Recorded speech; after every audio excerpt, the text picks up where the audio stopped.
here, girl. Hey y'all, and welcome to Miracle Farm 1927 Homestead. We're here at Turtle Island for their families learning together, and look who we found. Woo! Stoney Ridge Farmer is here and present.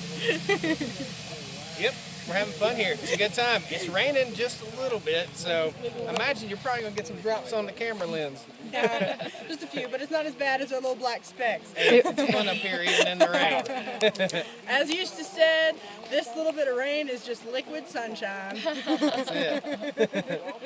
Well, thank y'all so much for talking with us for a minute, and we'll post a link down. But everybody knows who Stoney Ridge is, so we won't be helping him much. But we want everybody to know who he is because he is a great, super nice guy, and we love Miss Stoney Ridge too. Yep. Bye, y'all. Big hugs. Big hugs. All right.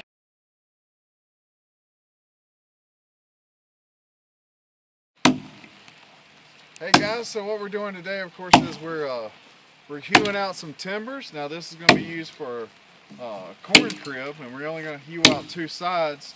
But if you see what he's doing right now is what they call joggling.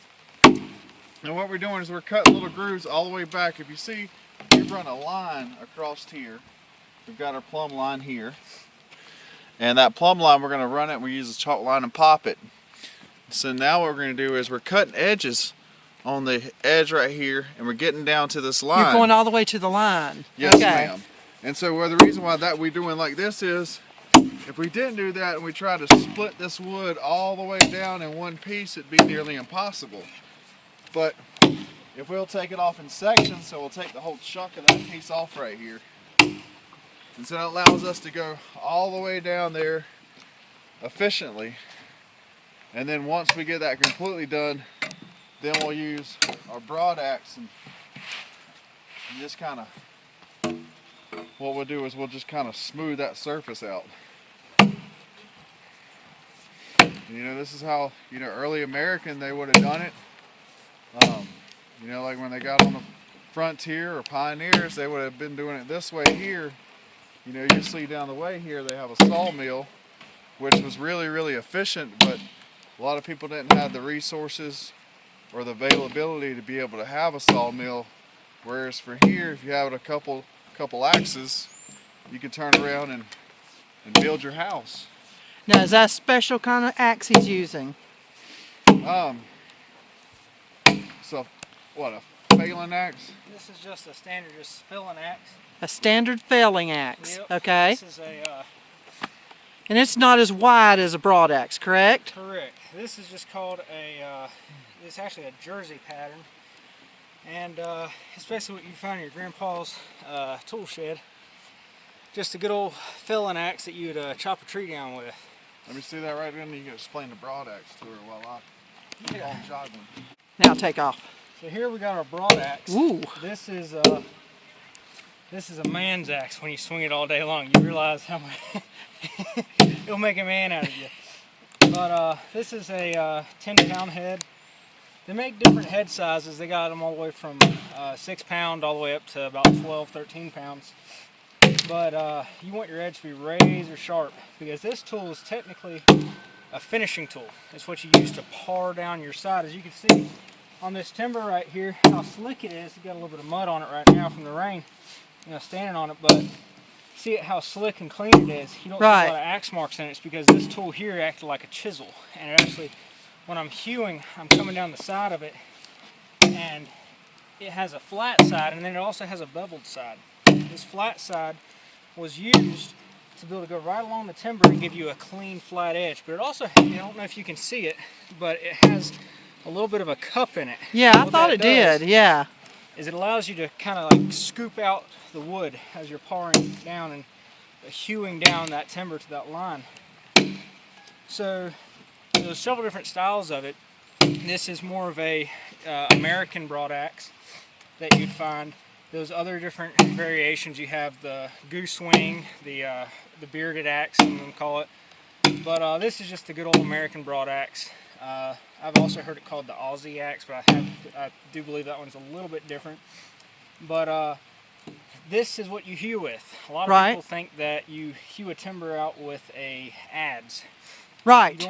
You don't hew timbers with adzes. The adze is not a hewing tool. The adze is technically a finishing tool also, in a sense that you don't see the markings of an adze in a timber. All those little chip marks you find on a hewn timber are from the felling axe, like he's using there. You'd go along, you would make your marks down, you would joggle your log, and you'd go along with your felling axe, you'd split these chunks off. Once those chunks are split off, you'd come along and you would score your log down completely to your line, and then you'd take your broad axe and finish it off and give you that slick, clean, beautiful side. So the process is really labor intensive, but it creates a beautiful look, rustic look, and it's a way you can still make timber without having to get a sawmill. You could take an axe in the woods and build yourself a life pretty much. It just takes a little bit of work, as you can see. But yeah. Well, it's a lost art though. This is really art. It is, yes. 200, 300 years ago, 100, even 150 years ago, you would have had to hew every single piece of timber that you used on the property to be able to have building materials. And the process, so if you think about it, when they built stuff, they built it to last because they didn't want to have to do this again. Right. It's so intensive with the work. But once you get a rhythm to it, it doesn't take much. You can start rolling with it. But, yep, this is hewing. Hewing. Yes, ma'am. Well, thank you so much. No problem. And what's your name? My name is Austin Kirkland. Austin Kirkland. What's your friend's name? This is Eli. Eli. Yep. Well, so great to meet you guys, and thank you for all the information. Yes, ma'am, definitely. My timber, so we decided to name the company Spotted Dog Timber Frames after him. He's a little dachshund. He's a piebald, so he's got a big spot on him. I've never seen.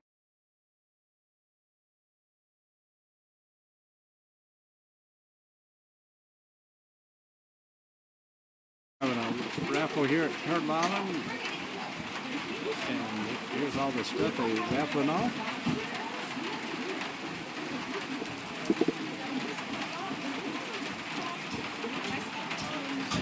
There's some beautiful knives. There's some hand carving somebody has done, just beautiful work.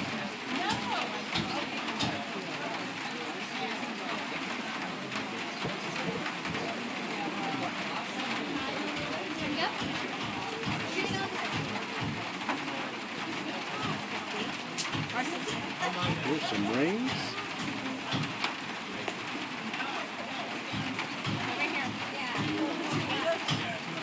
Here is some wonderful fried pies, and I've got some tickets bought on those. Here's Eustace book. Handmade. Yeah. It's beautiful. What kind of wood is this? Many German bed, like a walnut and the cherries.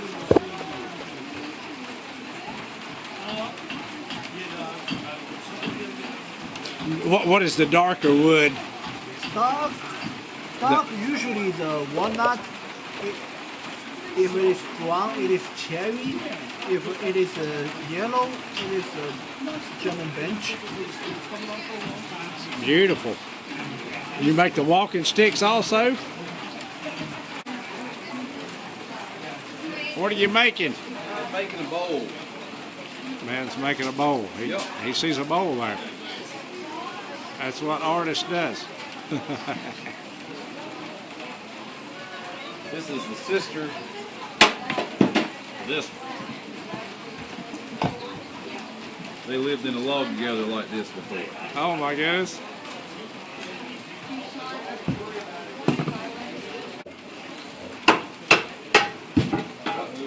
Drill a hole in it.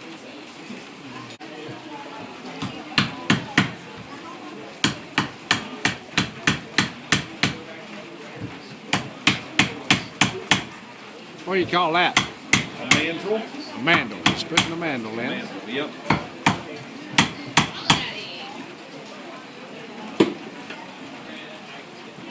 Now we're going to test it and try to get it pull along.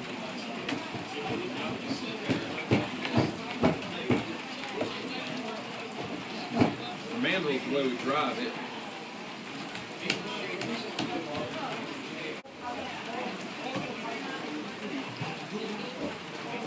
The rope is going to serve this. It's got a rope tied to this board here, and it's got it wrapped around the mandle, and it is going to serve as the turning of the lathe.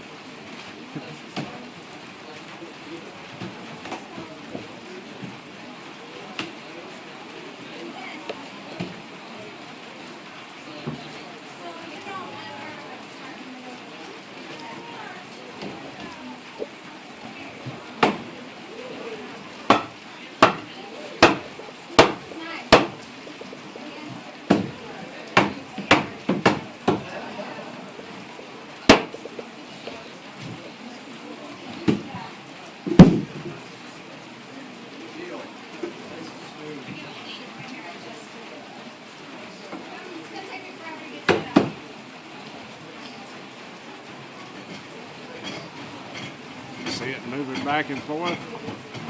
It's starting to shape it into a bowl.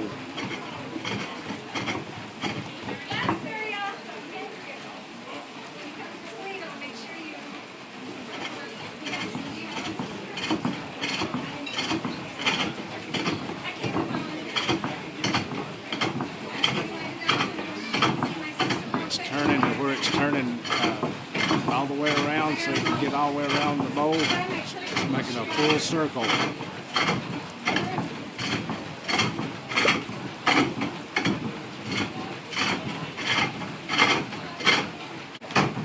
it's starting to shape up right there on the end.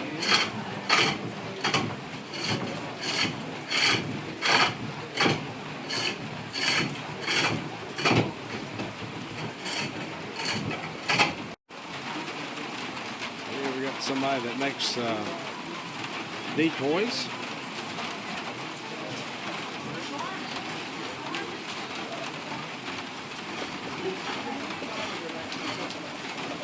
What are you doing?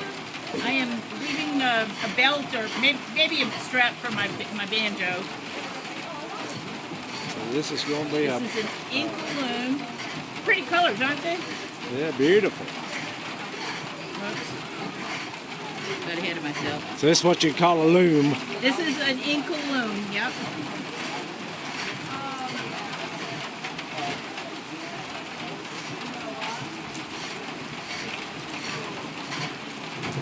And I'll be having it finished in probably an hour, maybe an hour and a half. Yeah, that's a lot faster than I thought it would I made be. my shoelaces.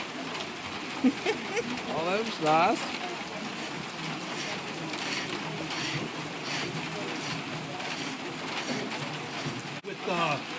What's it, cedar now?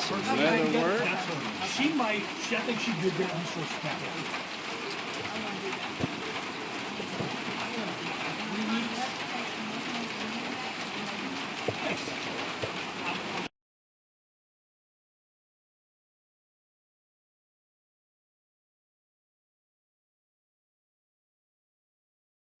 Keys, there you go.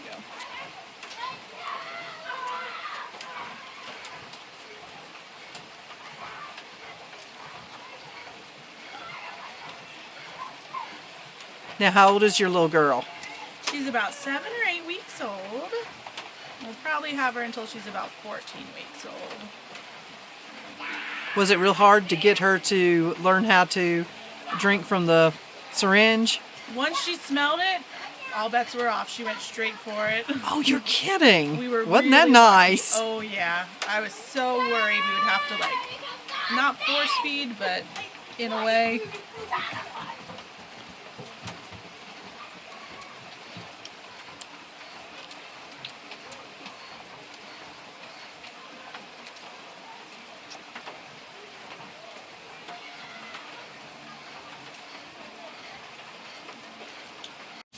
What do we decide this was? Liquid sunshine. This is liquid sunshine. So we're logging, we're putting in the garden today. I've been showing how to dip. These are my helpers. They've been helping with my horse poncho. And we've been getting all kinds of things done.